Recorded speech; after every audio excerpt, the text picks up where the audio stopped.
আমি আল্লাহর নাম তো রহমান, আমি আল্লাহর নাম তো রহিম। হাজারো ভুল করিয়া যদি কোন মানুষ আমি আল্লাহর দরবারে দাঁড়াইয়া চোখের পানি ফালাইয়া আল্লাহর দরবারে তওবার সুরে আল্লাহকে ডাক দেয়, আমি আল্লাহ বান্দার 2 ফোঁটা চোখের পানির বিনিময় জীবনের সব গুনাহ আমি আল্লাহ মাফ করে দিতে পারি।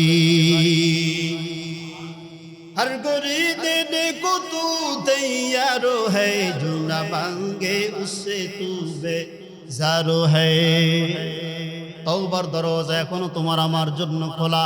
আল্লাহ শুধু ডাক দেয়, ফজরে ডাক দেয় আয়, জোহরে ডাক দেয় আয়, আসরে ডাক দেয় আয়, মাগরিবে ডাক দেয় আয়, এশার নামাজে ডাক দেয় আয়।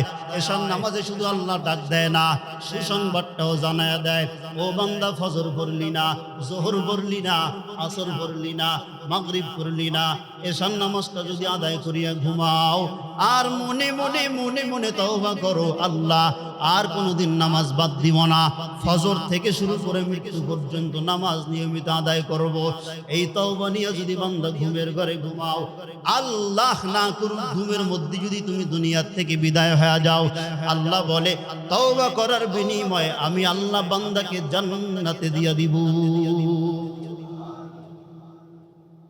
ওই সাদ্দাত আল্লাহর নাফরমানি করলেন, ও আজরাইলকে ছাড়া যাবে না, জান কবজ করো, দুনিয়ার থেকে ধ্বংস করে দাও। আল্লাহ পাক রব্বুল আলামিনের এই ইতিহাস শুনে আজরাইল এবার সাদ্দাতের চেহারার দিকে গরম মেজাজে তাকাইলেন। আল্লাহ, তাহলে ওই দিনের ছোট বাচ্চাটা হলো আজকের দিনের সাদ্দাত, আমি ওকে ছাড়তে চাই না, আপনি আমার উপরে ফরমান জারি করেন, আমি সাদ্দাতকে দুনিয়ার থেকে বিদায় করে দেই। আল্লাহর হুকুমে সাদ্দাতকে দুনিয়ার থেকে মেরে ফেলা হলো। এরে নবীর উম্মতের দল, ও যুবক, ও দাড়ি পাকা মুরব্বী বাবারা, ও পর্দার অন্তরালের মা বোনেরা, মাইকের আওয়াজ যতদূর পর্যন্ত যায় মা, দিলের কানটা লাগাইয়া শুনো, ওই দিন আর দুনিয়ায় বাঁচবা, তোমার আমার জন্য আমার দয়ার মাওলা এখন অপেক্ষমান। 5 বেলার নামাজে আল্লাহ পাক ডাকে করুণার সুরে, বান্দা আয় আয়। একবার যদি তওবা করতে পারো জীবনের মতো করে, আমি আল্লাহ রব্বুল আলামিন তোকে দিদার না দিয়ে আমি আল্লাহ তোর মরণ দিব না। এরে নবীর উম্মতের দল, আজকে দুনিয়া দুনিয়া দুনিয়া দুনিয়ার পিছনে দৌড়াও, সকালবেলা বের হও, রাত্রিবেলা বাসায় ফিরো, সারাদিন শুধু দুনিয়া দুনিয়া দুনিয়া। জোহর পড়ো নাই, আসর পড়ো নাই, মাগরিব পড়ো নাই, এশা পড়ো নাই, এক ওয়াক্ত নামাজও পড়ো নাই। একটু চিন্তা করো, আমি যে নামাজ না পড়িয়া শুধু দুনিয়ার পিছনে দৌড়াই, এই দুনিয়া তো আমাকে লাত্তি মারবে। আল্লাহ ওয়ালারা সবসময় আল্লাহর কাছে ছুটতেন আর দুনিয়াকে লাত্তি মারতেন আর বলতেন, ও দুনিয়া, আমার মাওলাই যদি আমারে না খাওয়ায়, কোনো চাকরি কোনো ব্যবসা আমাকে খাওয়াইতে পারে না, আর আমার মাওলাই যদি খাওয়ায় আমাকে সবসময় হালালের মধ্য দিয়া খাওয়ায়। চিল্লায়া বলেন, খাওয়ানের মালিক একমাত্র কি? রিজিকের মালিক কে? হায়াতের মালিক কে? মউতের মালিক কে? আপনার আমার হাতে কোনো কিছু আসেনি, তাহলে কেন বাবা আল্লাহকে মানতে তোমার কষ্ট হয়? কেন তোমার নামাজ পড়তে কষ্ট হয়? মা বাবার খেদমত করতে তোমার কেন কষ্ট হয়? নামাজও পড়ো না, বাবা মা যদি নামাজের কথা কয়, বাবা মাকে বলো তোমার নামাজ তুমি পড়ো। ও নাফরমান সন্তান, আল্লাহ না করুক তোর মরণটা নামাজ না পড়ার কারণে কুকুরের মতো হতে পারে, শুকরের মতো হতে পারে। আর যদি নামাজ আদায় করো, কয়েক জুমায় বলেছিলাম, নেককার বান্দার রুহু যখন কবজ করা হয়, রুহুটা দেহ থেকে বের হইয়া আল্লাহর আরশের নিচে সিজদায় পড়ে যায়। আল্লাহ পাকের ফেরেশতারা ডাক দিয়া বলে, আল্লাহ, এই মেহমান আপনার সাক্ষাতের জন্য যায়। আল্লাহ পাক রব্বুল আলামিন বলেন, দুনিয়ার মধ্যে বান্দার মাঝে আমার মাঝে পর্দা ছিল, আজকে কোনো পর্দা থাকবে না। আমি আল্লাহর কুদরতে এই বান্দা বিনা হিসাবে আমার জান্নাতে চলে যাবে। ইয়া আইয়ুহাল্লাযীনা আমানু ইসবিরু ওয়া সাবিরু ওয়া রাবিতু ওয়াত্তাকুল্লাহা লাআল্লাকুম তুফলিহুন। এই জায়গায় আল্লাহ ধৈর্যের বয়ান করেছে। যে তাকওয়ার পাশাপাশি মুমিনের এক নম্বরের পরিচয় হচ্ছে ধৈর্য। নামাজে ধৈর্য ধারণ করো, ইবাদতে ধৈর্য ধারণ করো, নবীর সুন্নাত পালনের মধ্যে ধৈর্য ধারণ করো, আল্লাহকে পালন পাওয়ার মধ্যে ধৈর্য ধারণ করো। তো ধৈর্যের খুঁটি যখন শক্ত হয়ে যাবে, ইবাদত কম হলেও খুলুসিয়াত আল্লাহ পর্যন্ত চলে যাবে। আল্লাহ ওই কম ইবাদতের খুলুসিয়াতের কারণে বলবে, যতটুকু করেছো বান্দা সুন্দর মতো করেছো, যাও যাও, এতটুকুর বিনিময়ে জান্নাত দিয়া দিলাম। এই জন্য আল্লাহ পাক বলেন, নামাজ পড়বি বান্দা ধৈর্য ধারণ কর, রোজা রাখবি ধৈর্য ধারণ কর, তেলাওয়াত করবি ধৈর্য ধারণ কর, পরিশ্রম করে টাকা রোজগার করবি, সম্পদ রোজগার করবি, খানা জোগাড় করবি, তাতেও ধৈর্য ধারণ করো। ধৈর্য ছাড়া যারা কামায় তারা হারাম কামায়, ধৈর্যের মাধ্যমে যারা কামায় তারাই হালাল কামায়। আল্লাহ বলেন ইবাদত কবুল হওয়ার এক নম্বর শর্ত হলো হালাল খানা। যার খানা যত হালাল হবে তার ইবাদত তত তাড়াতাড়ি কবুল হয়ে যাবে। খানা যদি হালাল না হয়, 5 ওয়াক্তের পাশাপাশি ইশরাক করলেন, আওয়াবিন পড়লেন, তাহাজ্জুদ করলেন, কবুল হবে না। কারণ যেই নিঃশ্বাসের মাধ্যমে আল্লাহ আপনার ডাক শুনবে, ওই নিঃশ্বাসটাই তো আপনার হারাম, তো আল্লাহ কেমনে শুনবে? এই জন্য মদিনার নবী একটা খেজুর খাইলেন, পথ দিয়া রওনা করলেন, খেজুর গাছের নিচে একটা খেজুরের দানা পড়ে আছে। নবী মনে মনে চিন্তা করলেন, এই খেজুরটা এখানে যদি মানুষ পা দিয়া পিষে ফেলায় তো নষ্ট হয়ে যাবে। নবী খেজুরের দানাটা উঠাইয়া মুখের মধ্যে দিলেন। আম্মা জান আয়েশা রাদিয়াল্লাহু তাআলা আনহা বর্ণনা করেন, আমার পার্শ্বে একদিন নবীজি রাত্রিবেলা ঘুমাইলেন।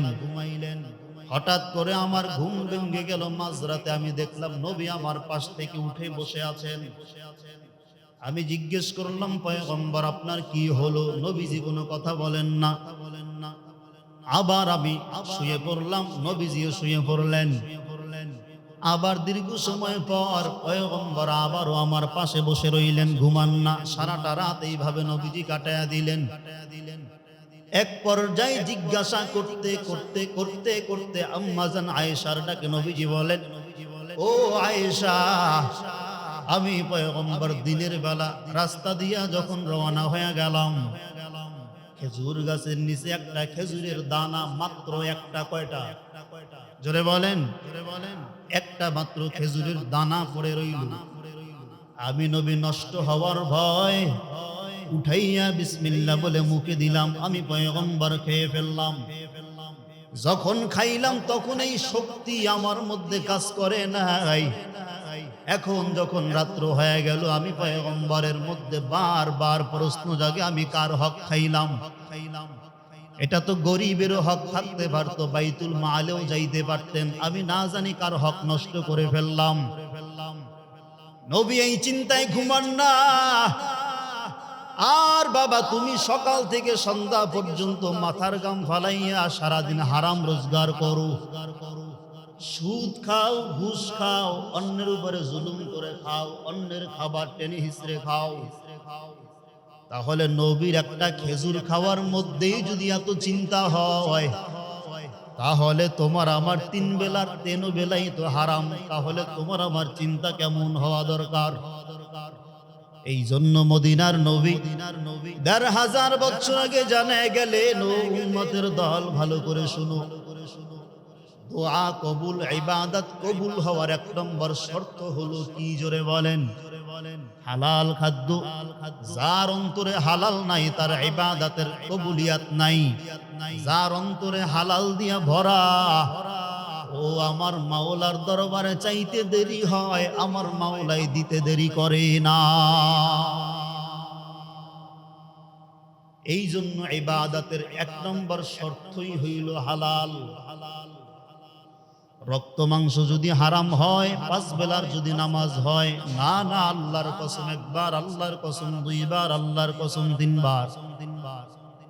রক্ত যদি হারাম হয়, খাদ্য যদি হারাম হয়, ইবাদত আমার মাওলা পর্যন্ত যাবে না রে বাবা। এই জন্য সন্তানকে নসিহত করো, বাবা আমি তো বৃদ্ধ হয়ে গেলাম, এখন আমি কাজকর্ম করতে পারি না, তোর কামাই খাই।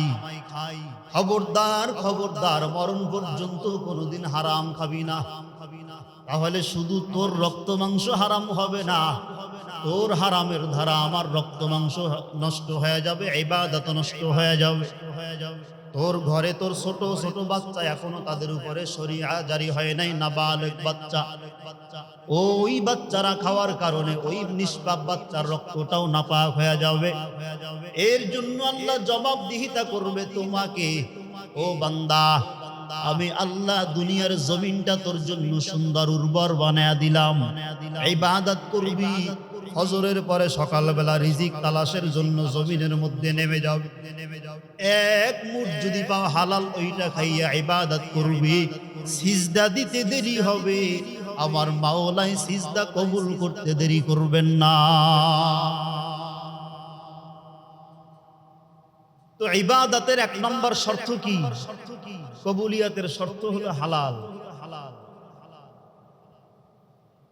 এই হালাল আমাদের মধ্যে না থাকার কারণেই তো যত বিপদ আল্লাহ আমাদের উপরে দিয়া দিচ্ছেন।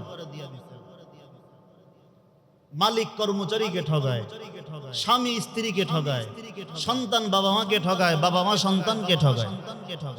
এই হারামের সরাসরি এতটা প্রসারিত হয়ে গেছে, যার জন্য আল্লাহর আসমানি গজব, জমিনের গজব আমাদের উপরে আসতে কোনো দেরি হয় না।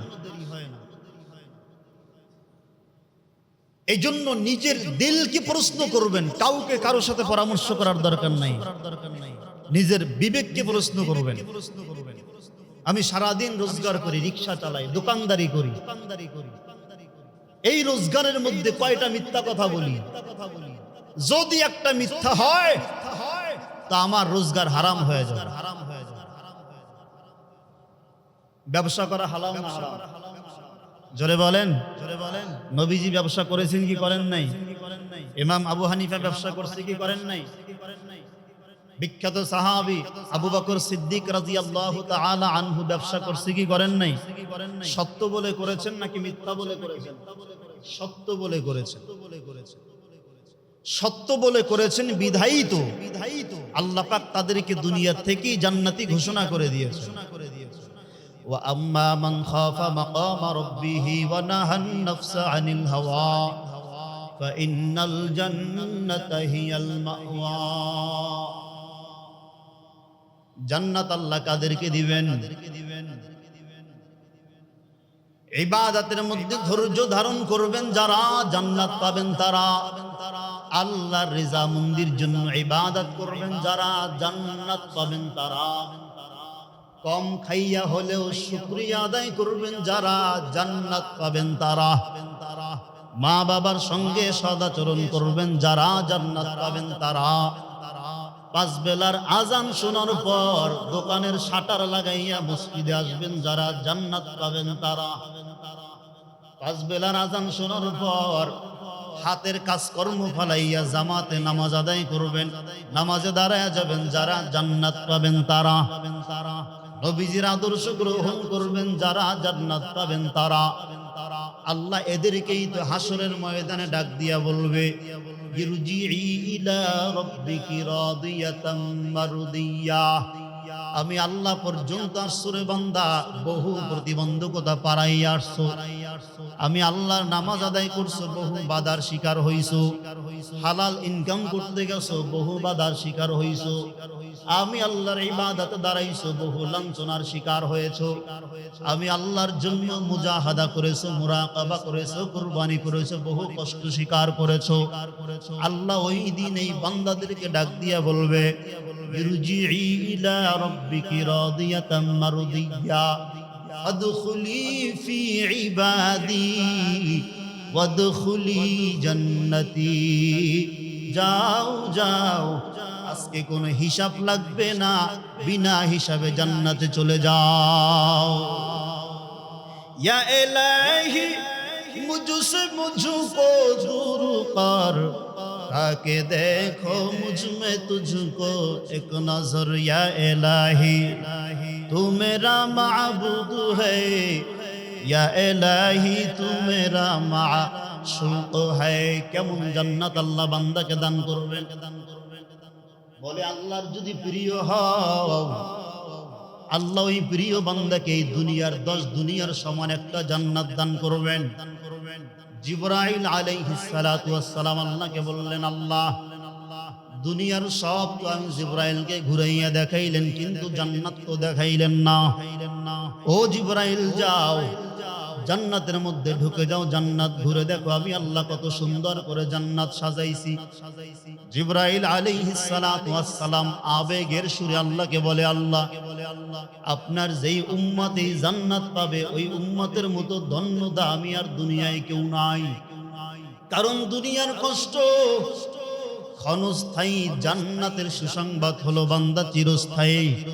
পয়গম্বর আরবি সাল্লাল্লাহু আলাইহি ওয়াসাল্লাম বলেন, দুনিয়াতে যদি জান্নাত পাইতে চাও তো দুনিয়ায় কষ্ট করা লাগবে, নামাজ পড়া লাগবে, কারো কথায় কান দেওয়া যাবে না, নিজের মতো করে আল্লাহর জন্য ইবাদত করতে হবে।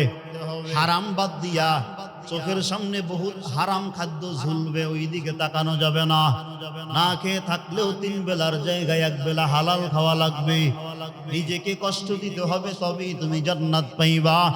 আলান নবী সাল্লাল্লাহু আলাইহি ওয়াসাল্লাম, আদ-দুনিয়া সিজনুল মুমিন ওয়া জান্নাতুল কাফির, ও কামা ক্বালা নবী আলাইহিস সালাতু ওয়াস সালাম।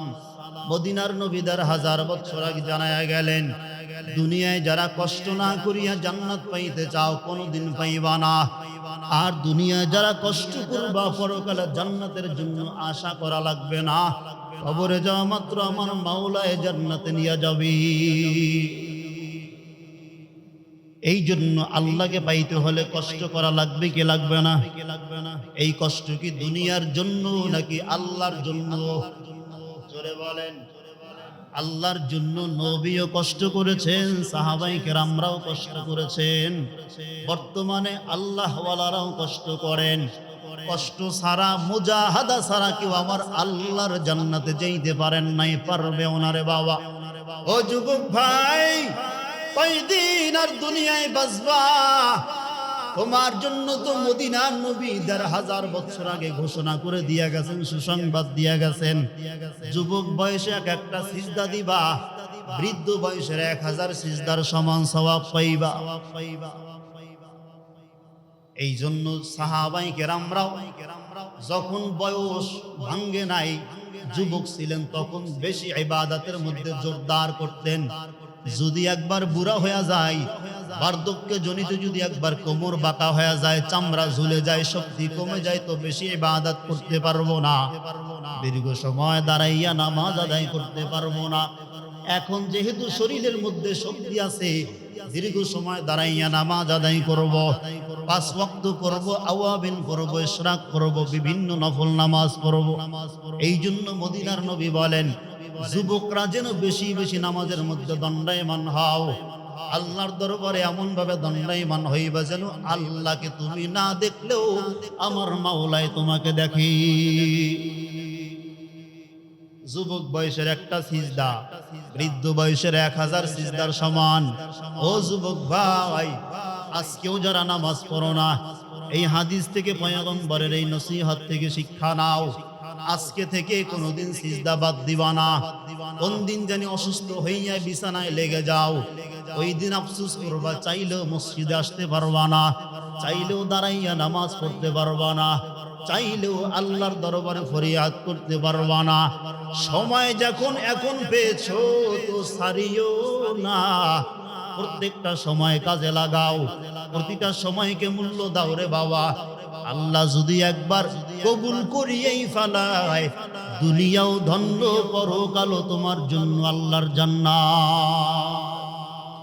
বেহেশতা যাকে আজার নবাসুদ কাসেরা বা কাসে কারে নবাসুদ। জিবরাইল আমিন আল্লাহকে বললেন, আল্লাহ জান্নাত দেখতে চাই। আল্লাহ বলেন, ও জিবরাইল আগে ছোটটার থেকেই শুরু করো। জিবরাইল আলাইহিস সালাতু ওয়াস সালাম ছোট জান্নাত থেকে ঢোকা শুরু করলেন। আল্লাহর অনুমতি লইয়া জিবরাইল আলাইহিস সালাতু ওয়াস সালাম উম্মতকে আল্লাহ কেমন জান্নাত দান করবেন এই জান্নাত দেখার জন্য জান্নাতের মধ্যে ঢুকে গেলেন। জিবরাইলকে আল্লাহ পাক 600 ডানা দান করলেন। কিতাবের মধ্যে বর্ণনা হয় একটা ডানার থেকে আরেকটা ডানার দূরত্ব 500 বছরের রাস্তা। এক একটা ডানা যদি দুনিয়ার জমিনে ছেড়ে দেয় আর ডানা খুলতে হয় না। একটা ডানার শক্তিতে আসমান জমিন 70,000 বার জিবরাইল টপকাইতে পারে। কাদের কুদরত দারি বর কামাল আনতা রব্বি আনতা হাসবি জুল জালাল। আল্লাহর কুদরতে সব চাইলে সত্য, আল্লাহর কুদরতে সবকিছু চাইলে করা সম্ভব কি সম্ভব না বলেন? কেমন জিবরাইল এক ডানা যদি দুনিয়ায় ছাড়ে ওই এক ডানার শক্তি তো 70,000 বার দুনিয়ার আসমান জমিন টপকাইতে পারে। ওই জিবরাইল বলে আমি আল্লাহর অনুমতি লইয়া সব থেকে উম্মতের ছোট জান্নাত জান্নাতের মধ্যে ঢুকে গেলাম। যাইতে যাইতে যাইতে যাইতে এক সময় 600 ডানা সবই ছেড়ে দিলাম। ডানার শক্তি শেষ হয়ে গেল, ক্লান্ত হয়ে গেলাম। আমি জিবরাইলের প্রত্যেকটা পশমের গোড়া দিয়া ঘাম বের হওয়া শুরু হলো, পানি বের হওয়া শুরু হলো। জান্নাতের কোন একটা জায়গায় আমি আল্লাহ পাক রব্বুল আলামিনের একটা কুদরতের খুঁটি পাইলাম। ওই খুঁটিটার গোড়ায় আমি জিবরাইল হেলান দিয়া বসলাম আর আল্লাহকে করুণার সুরে ডাক দিয়ে বললাম, আল্লাহ জান্নাতের শেষ সীমানা আর কত দূর? আল্লাহ পাক এবার জিবরাইলকে বললেন, ও জিবরাইল এখনো বহু দূর, সবে মাত্র একটা খুঁটি তুমি পার হইলা, এখনো 99টা খুঁটি আমার জান্নাতের শেষ পর্যন্ত বাকি। তাহলে এই জান্নাত আল্লাহ মুমিনকে দান করবেন। এই জান্নাত যদি পাইতে হয় রে বাবা, কম মুজাহাদায় পাওয়া যাবে না রে বাবা। কষ্ট করা লাগবে, মুজাহাদা করা লাগবে, রক্ত ঘাম ঝরানো লাগবে, চোখের পানি ঝরানো লাগবে, ইবাদত করা লাগবে, আল্লাহর দরবারে বলা লাগবে। এরপরে যদি কপাল ভালো হয় তো আল্লাহ আপনাকে আমাকে সেই জান্নাত দান করবে। কিন্তু গাদ্দাফিয়ার ওই বেঈমান সাদ্দাতের মতো যদি বলি আল্লাহর জান্নাতে যাব না, সাদ্দাত আল্লাহর জান্নাতে যাবে না। জান্নাত নির্মাণ করলেন যেই সাদ্দাতের ইতিহাস বড় করুন। ও বাবা, দিল করা ইতিহাস হলো সাদ্দাতের। কেমনে জন্ম হইল, কেমনে আল্লাহ লালন পালন করলেন, কেমনে বাঁচাইলেন, কেমনে খাওয়াইলেন, এত কিছুর শুকর বাদ দিয়া যেই সাদ্দাত নাফরমানি করলো, আল্লাহর জান্নাতে যাবে না। 12,000 সৈন্য বিশিষ্ট লইয়া 12,000 কামরা বিশিষ্ট 12 বছর পর্যন্ত মেস্তুরি দিয়া কাজ করাইয়া জান্নাত নির্মাণ করাইলেন। আদৌ পর্যন্ত সাদ্দাতের ওই জান্নাত জীর্ণ শীর্ণ অবস্থায় আল্লাহ রেখে দিয়েছেন। কিয়ামত পর্যন্ত এই জমিনে থাকবে, উম্মতের জন্য শিক্ষা হয়ে থাকবে।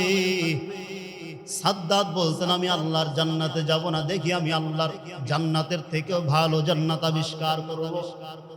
আল্লাহর জান্নাত তো দেখা যায় না, কিন্তু আমি সাদ্দাতের জান্নাত দুনিয়ার থেকে মানুষ দেখবে আর বুঝবে, এটাই বুঝি হয় জান্নাতের মতো জান্নাত সুন্দর।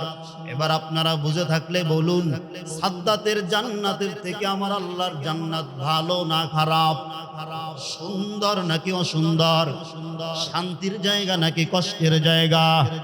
আল্লাহ বলেন, জান্নাতের দরওয়াজা দিয়ে যেই বান্দাকে আমি আল্লাহ ঢুকাইব, ওই বান্দা বৃদ্ধ বয়স থাকলে সঙ্গে সঙ্গে যুবকে পরিণত হয়ে যাবে।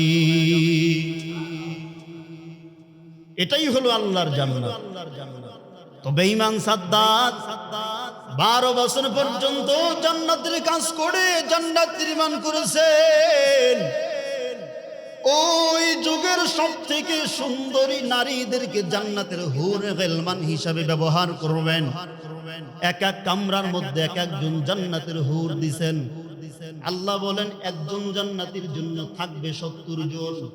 আর সাদ্দাত দিছে কয়জন? একজন।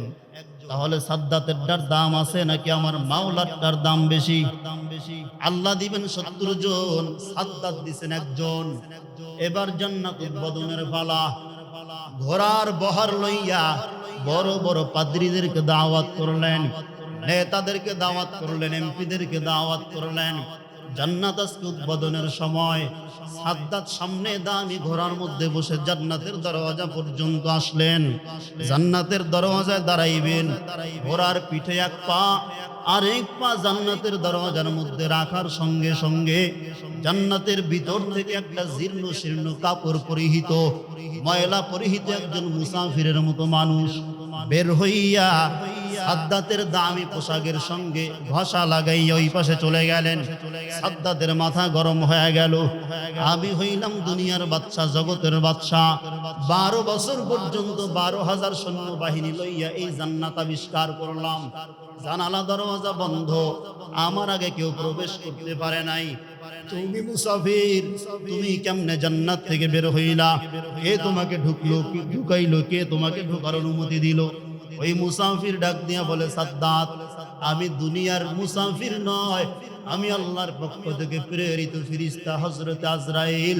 তোমার জান কবজ করার জন্য আল্লাহ আমাকে ঘোষণা করেছেন, আদেশ করেছেন। এই সাদ্দাত, আল্লাহর জান্নাতে যাইবি না, তুই নিজে জান্নাত আবিষ্কার করলি।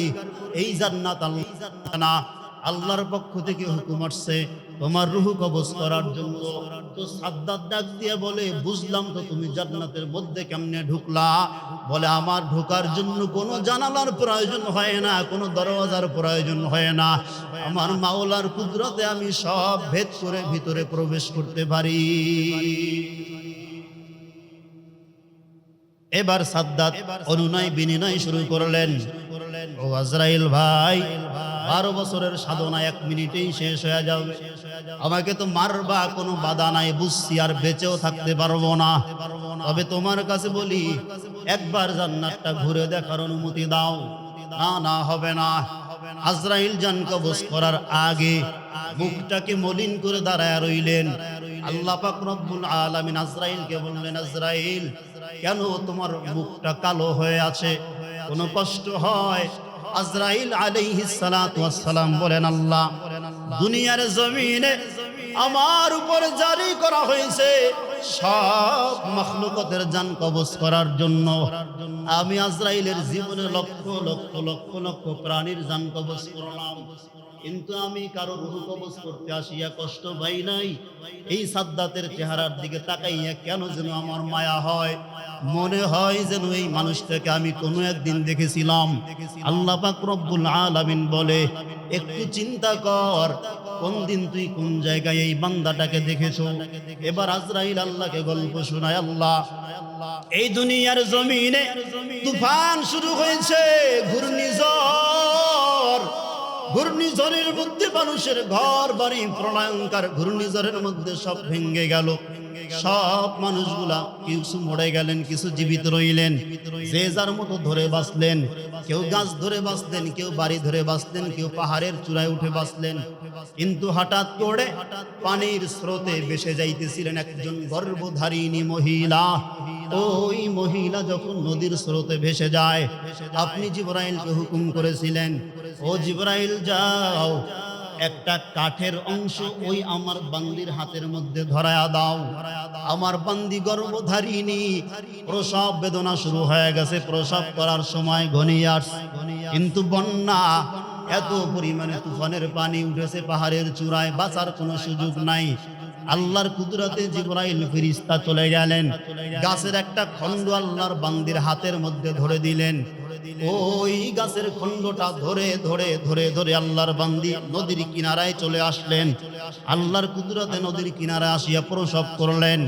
প্রসব করার পর আল্লাহ, আমি আজরাইলকে হুকুম করেছিলেন, আজরাইল, ওই আমার বান্দিটার রূহ কবজ করে দুনিয়া থেকে বিদায় করে দাও। আমি আজরাইল তখন চিন্তিত হয়ে আপনার দরবারে বলেছিলাম, আল্লাহ, এই বান্দিটাকে যদি মেরে ফেলি, এই মাত্র সন্তান জন্ম হয়েছে, এই সন্তানটা বাঁচবে কেমনে?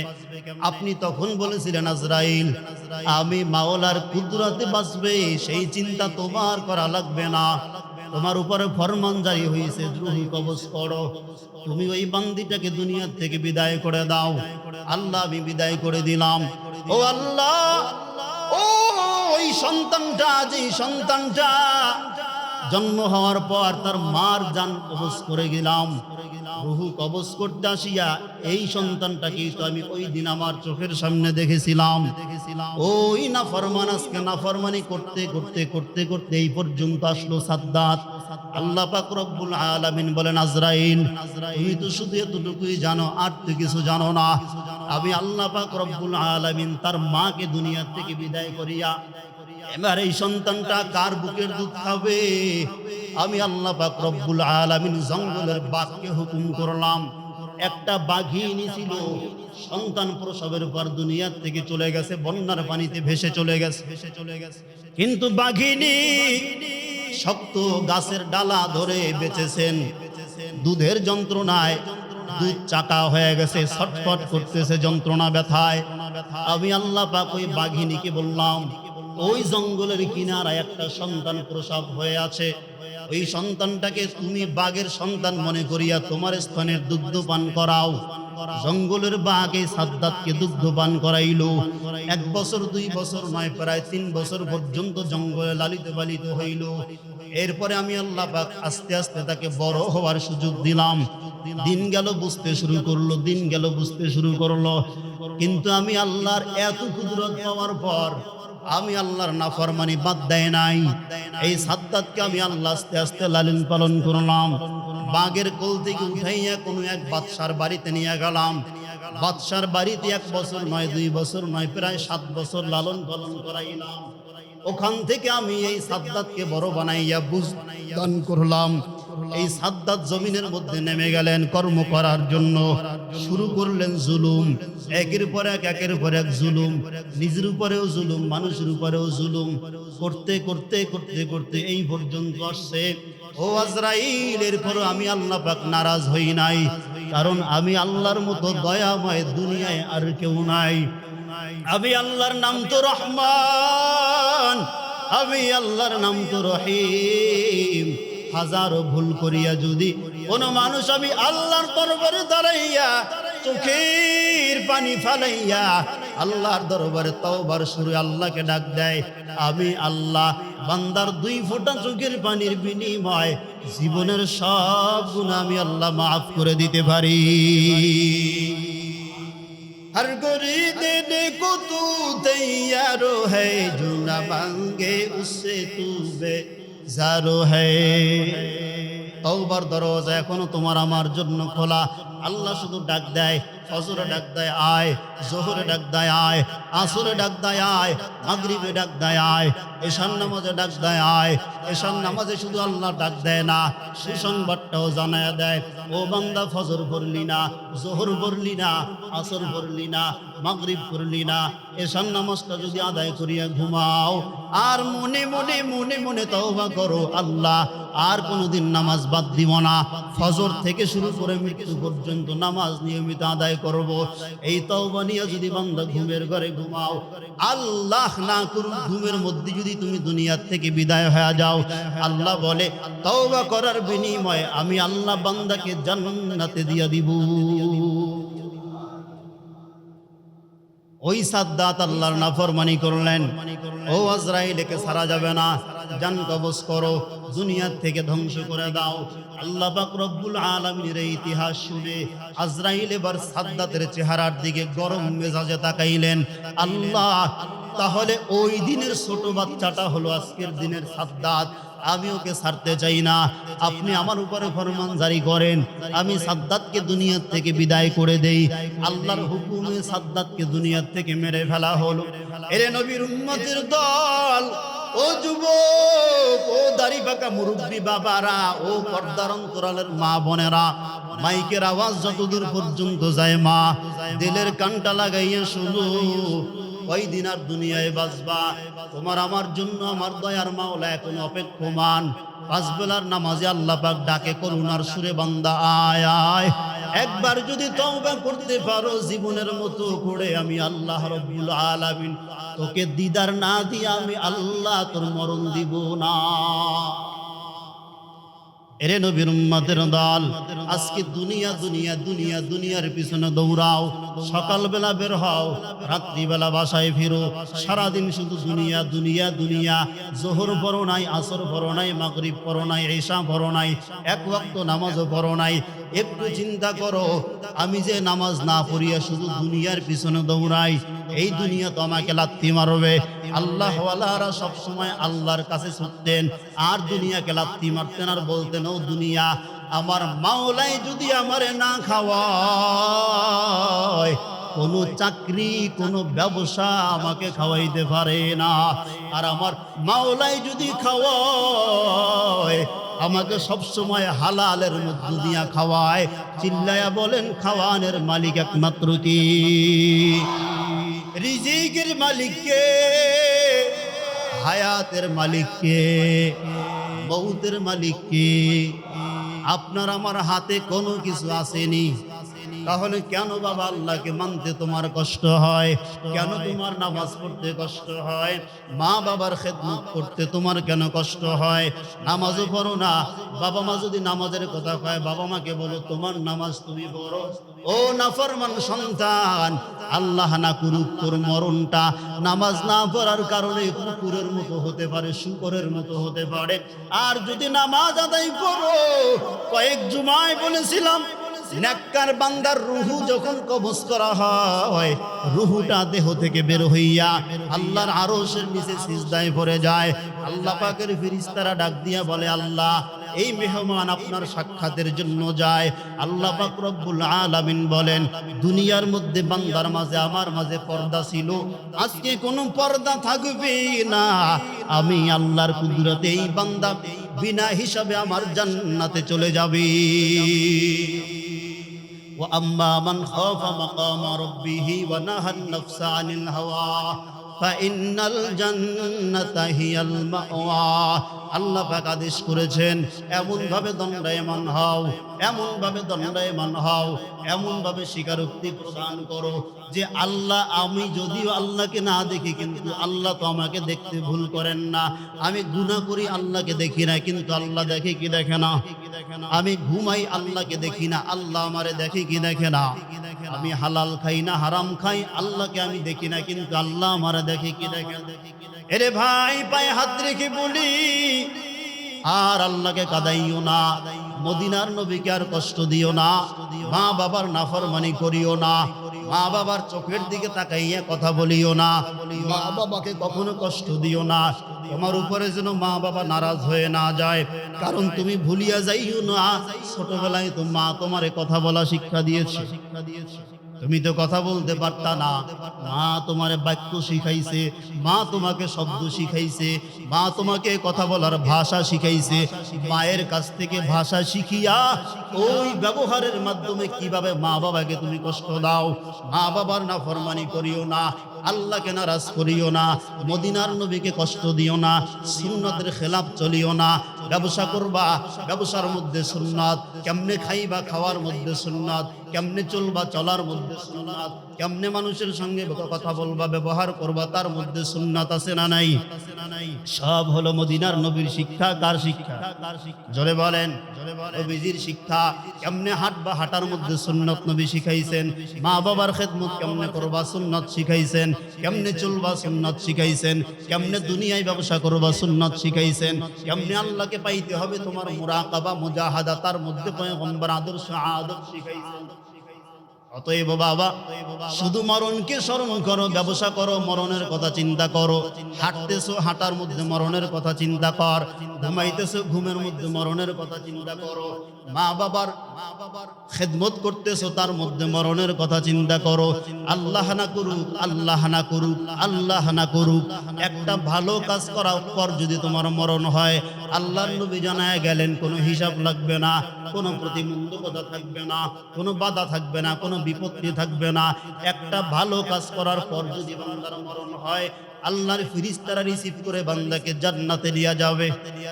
সেটা হোক নামাজ, সেটা হোক রোজা, সেটা হোক কোরআনের তেলাওয়াত, সেটা হোক দান সদকা, সেটা হোক মা বাবার খেদমত। তো তোমার আমার মধ্যে তো কিছুই নাই। মা বাবার বরদোয়া নিতে নিতে নিতে নিতে নিতে নিতে ওলামায়ে কেরাম মুরব্বিদের বরদোয়া নিতে নিতে এখন ওর চেহারার দিকেই তাকানো যায় না। কেমন যেন একটা হিংস্র হিংস্র ভাব তার ভিতরে জন্মে গেছে। কথা বলেন। ব্যবসা করবে, ব্যবসার মধ্যে শান্তি নেই, যা করে নিজে নেশা ফেশা করে উড়ে যায়। মা বাপ যদি কে বাবা এক পাতা ঔষধ নিয়ে আসিস, একটা ফাইল নিয়ে আসিস, একটা ট্যাবলেট নিয়ে আসিস, মুখ ফিরে চলে যায়। কিরে আনলি না? কিরে মা মনে নাই। এই তোর দুনিয়ার সব মনে থাকলো, মা বাবার এই ঔষধের কথা নিয়ে তোর মনে নাই। এই জন্য রহমত আসবে দুই দরওয়াজা দিয়া। কয় দরজা? আরো আসতে বলেন। এক নম্বর দরওয়াজা হলো মা বাবার দোয়া এবং নেক নজর। এই দরওয়াজা যদি বন্ধ হয়, হাজারবার বাইতুল্লাহ তাওয়াফ করলেও রহমতের গন্ধ কোনোদিন পাওয়া যাবে না। আরেকটা দরওয়াজা হলো নবীজির সুন্নতের আদর্শ। ভালো করে বুঝবেন, বান্দা রহমত পাবে কয় দরজা দিয়ে? এক, মা বাবার দোয়া এবং নেক নজর। দুই নম্বর, পয়গম্বরের আদর্শের মাধ্যমে রহমত বান্দার উপরে আসবে। দুই দরজার এক দরওয়াজা যদি বন্ধ হয়ে যায়, কিয়ামত পর্যন্ত বেঁচে থাকলেও কোনোদিন রহমতের গন্ধ নাকের ডগায় পাবে না। এই জন্য মা বাবার খেদমত চলবে নাকি নাফরমানি চলবে? জোরে বলেন। দেখি তো মা বাবা কার কার নাই, হাত জাগান তো। কার কার বাবা মা নাই? দুজনের একজনও নাই, হাত নামান। এবার দেখি কার কার বাবা অথবা মা দুইজন জীবিত, অতএব দুইজনের একজন জীবিত। কার কার? মাশাআল্লাহ, মাশাআল্লাহ। মা বাবা পূর্ণ। এর মধ্যে হয়তো বা কারো মা আছে, কারো বাবা আছে, এমনও আছে কারো দোনোজন আছে। আজকের থেকে ওয়াদা করবা, নিজের বিবেককে প্রশ্ন করবা, যতদিন বাঁচবা মা বাবার সঙ্গে যদি তোমার কোনো প্রতিবন্ধকতা থেকে থাকে, কোনো ঝামেলা থেকে থাকে, আজকে জুমার পরে গিয়া মায়ের বাবার পাও ধরে ক্ষমা চাইবা। পারবেন না? পারবেন না? পারবেন না? পারবেন না? যদি বাবা মার আগে আপনি মরে যান, আপনার আগে যদি বাবা মা দুনিয়ার থেকে মরে যায়, ক্ষমা চাওয়ার সুযোগ পাবেন না। 13 বার বাইতুল্লাহ তাওয়াফ করলে, মসজিদে এসে সারা জনম করে থাকলে, 40 বার 41 চিল্লা করে লাগাইলে, জীবনে কোনোদিন আল্লাহর দরবারে একদিনের সিজদা কবুল হবে। এই জন্য আল্লাহ তো কোরআনেই বলেছেন, এক নম্বর মুমিনের দায়িত্ব হলো আল্লাহর ইবাদত, দুই নম্বর দায়িত্ব হলো মা বাবার খেদমত। মা বাবার খেদমত ছাড়া আল্লাহর ইবাদতেও আল্লাহ খুশি হয় না। এই নসিহতটা আজকে যুবকদেরকে বেশি করা দরকার। কি বলেন? ঠিক কিনা? ঠিক কিনা? বহু যুবক মা বাবার অবাধ্য হইয়া রাস্তায় ঘুরতেছে আর মরতেছে। মা বাবার অবাধ্য হইয়া মা বাবার বরদোয়া নিয়ে রাস্তায় বের হইতেছে, গাড়ির নিচে বইরা মরতেছে, অ্যাক্সিডেন্ট কইরা মরতেছে, স্ট্রোক কইরা মরতেছে, ক্যান্সার হইয়া মরতেছে। এর পিছনে খুঁজলে দেখা যায় মা বাবার বরদোয়া, অভিশাপ এবং বিশ্বাসের কারণে আল্লাহ পাক রব্বুল আলামিন তাকে এই মরণ দান করেছেন। এই জন্য মা বাবার নাফরমানি ছেড়ে দিতে হবে। যুবকেরা চাকরি করো, ব্যবসা করো, কোনো বাধা নাই, খবরদার চুল পরিমাণ বাবা মার মনে কষ্ট দিবি না। মা বাবা খাবারের কথা বলার আগে তার সামনে হাজির করবা, জিজ্ঞাসা করবা, মা তোমার কি ঔষধ লাগবে? বাবা তোমার কি এটা লাগবে, সেটা লাগবে? তুমি বইলা বইলা বাবা মার সামনে হাজির করবা, বাবা মা কি যেন বলতে না হয়। এই খেদমত করতে রাজি সবাই? সবাই রাজি? নারায়ে তাকবীর। আল্লাহ কবুল করেন। মা বাবার দোয়া নিয়ে চলবা, দেখবা জীবনে কোনো অভাব থাকবে না, কোনো ঋণ থাকবে না, কোনো বিপদ থাকবে না। মা বাবার দোয়া নিয়ে ঘর থেকে বের হবা, সন্ধ্যাবেলা পরিপূর্ণ রিজিক নিয়ে ঘরে ঢুকবা। বরকত একটা মা বাবার দোয়া। আল্লাহ সবাইকে এই দিকে বিচক্ষণতার সাথে চলার তৌফিক আল্লাহ দান করেন। আমিন। ওয়া আখিরু দাওয়ানা আলহামদুলিল্লাহি রাব্বিল আলামিন।